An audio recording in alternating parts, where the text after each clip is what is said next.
حضرت ابو سعید خدری رضی اللہ تعالی عنہ سے روایت ہے، مرفوعاً روایت کرتے ہیں، فرماتے ہیں کہ حضور اکرم صلی اللہ علیہ وسلم نے فرمایا، جب انسان بیدار ہوتا ہے تو اس کے جسم کے تمام اعضاء زبان سے مخاطب ہو کر کہتے ہیں،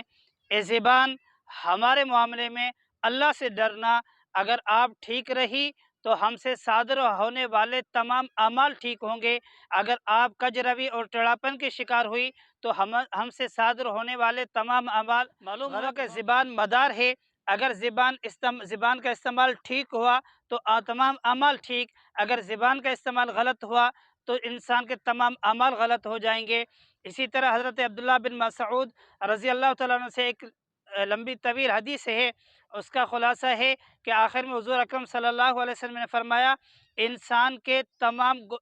کے زیادہ تر گناہ اس کی زبان کی وجہ سے ہوتے ہیں۔ اسی طرح صحیح بخاری کے اندر موجود ہے، جس کا خلاصہ ہے، حضرت ابو ہریرہ رضی اللہ تعالیٰ عنہ فرماتے ہیں کہ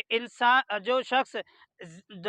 شخص اللہ اور آخرت پر ایمان رکھتا ہے، اس کو چاہیے کہ یا تو اچھی بات کہے یا خاموش ہو جائے۔ معلوم ہوا جب انسان کے پاس اچھے الفاظ موجود ہیں تو شریعت اس کو بولنے کا حکم دیتی ہے، اور جب اس کے پاس اچھے